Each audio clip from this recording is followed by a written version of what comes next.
Welcome to day 214 of the New Way. I'll read Matthew 20:17 through 19. Now Jesus was going up to Jerusalem. On the way, he took the 12 aside and said to them, "We are going up to Jerusalem, and the Son of Man will be delivered over to the chief priests and the teachers of the law.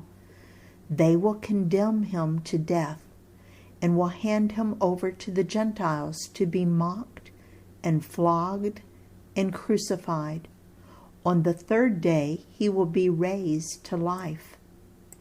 And I'll read Mark 10:32 through 34. They were on their way up to Jerusalem, with Jesus leading the way, and the disciples were astonished, while those who followed were afraid. Again he took the 12 aside and told them what was going to happen to him. "We are going up to Jerusalem," he said, "and the Son of Man will be delivered over to the chief priests and the teachers of the law.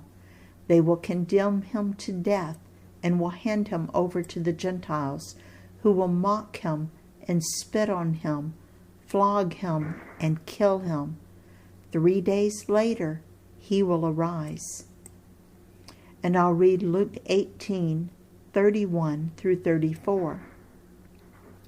Jesus took the 12 aside and told them, "We are going up to Jerusalem, and everything that is written by the prophets about the Son of Man will be fulfilled. He will be delivered over to the Gentiles. They will mock him, insult him, and spit on him. They will flog him and kill him. On the third day he will rise again." The disciples did not understand any of this. Its meaning was hidden from them, and they did not know what he was talking about.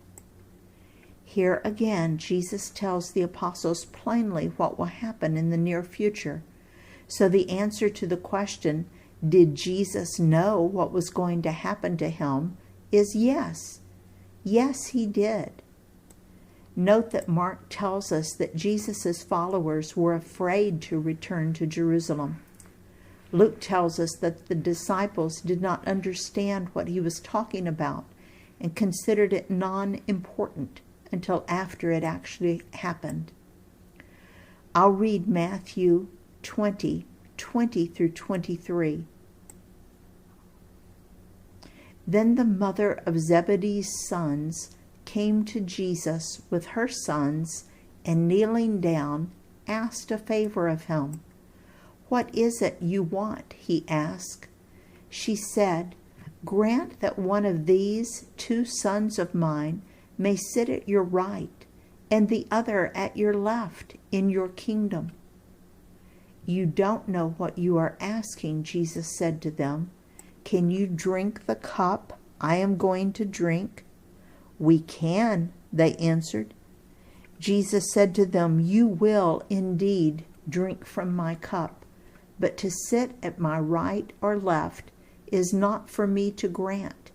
These places belong to those for whom they have been prepared by my Father." And Mark's version in Mark 10:35 through 40. Then James and John, the sons of Zebedee, came to him. "Teacher," they said, "we want you to do for us whatever we ask." "What do you want me to do for you?" he asked. They replied, "Let one of us sit at your right and the other at your left in your glory." "You don't know what you are asking," Jesus said. "Can you drink the cup I drink, or be baptized with the baptism I am baptized with?" "We can," they answered. Jesus said to them, "You will drink the cup I drink, and be baptized with the baptism I am baptized with, but to sit at my right or left is not for me to grant. These places belong to those for whom they have been prepared." Now, we've had this happen before. 2 authors tell the same story differently. It may be that one was present and heard the question and the other didn't. Or maybe they were both in the back of the crowd and just heard the rumors about what had happened. But that's okay. We get the same answer from Jesus regardless of who asked the question. Now again, I want you to note the timing of this. We don't know how much time is between these two sets of verses, but the immediately preceding verses says that Jesus told them what would happen when they arrived in Jerusalem. The disciples are still thinking in terms of a physical kingdom, and their request was that James and John be allowed to be vice president and secretary of state, or in royalty that would be prime minister and commander of the army or some other royal position. First, Jesus asked them if they were ready to drink the cup he was about to drink and undergo the baptism he was about to undergo. He was talking about the cross. Jesus tells them that they too will face death because of following him, but God will determine who gets places of honor, not Jesus. Now, how would you feel if you overheard your friend or your friend's mother asking for a place of honor with someone you love? How about if you were in a group, say a Bible study group, and one of your friends asked the leader if they could be the president of the group? How would you feel? We'll continue this discussion tomorrow. In his service, Dale.